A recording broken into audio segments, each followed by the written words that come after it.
मराठा आंदोलक मनोज जरांगे पाटील हे सोलापूर दौऱ्यावर आहेत। त्यांची वैरागमध्ये सभा सुरू आहे। या सभेत बोलताना त्यांनी पुन्हा एकदा राज्य सरकारवर जोरदार हल्लाबोल केला आहे।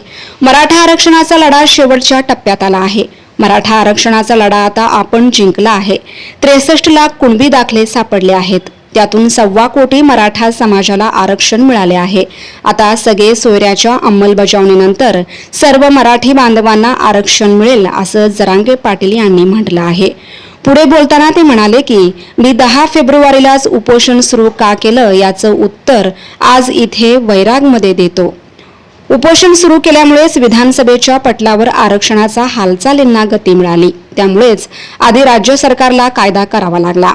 अधिसूचना स्वीकारल्यानंतर मुख्यमंत्र्यांना सांगितले होते गुलालाचा अपमान होऊ देऊ नका। मात्र आता त्यांनी नवा डाव टाकल्याचा हल्लाबोल यावेळी जरांगे पाटील यांनी केला आहे। दरम्यान यावेळी बोलताना त्यांनी पुन्हा एकदा उपमुख्यमंत्री देवेंद्र फडणवीस यांच्यावर निशाणा साधला आहे। देवेंद्र फडणवीस अजूनही आत्याच्याच भूमिकेत आहेत। तुमचे निवडणुकीचे बोर्ड लागणार आहेत, त्यामुळे आम्हीही पोलिसांना फोन करणार आहोत, बोर्ड काढायला सांगणार आहोत। ही मोहीम सर्व राज्यात राबवली गेली पाहिजे। राजकारण्यांनी मत मागण्यासाठी आमच्या दारात येऊ नये असे जरांगे पाटील यांनी म्हटलं आहे। दरम्यान माझ्यावर SIT लावत आहेत, पण मी SIT ला घाबरत नाही। पळून जाणारी ही औलाद नाही। मी OBC मधून मराठा समाजाला आरक्षण मिळाल्याशिवाय सुट्टी देणार नाही असं जरांगे पाटील यांनी म्हटलं आहे।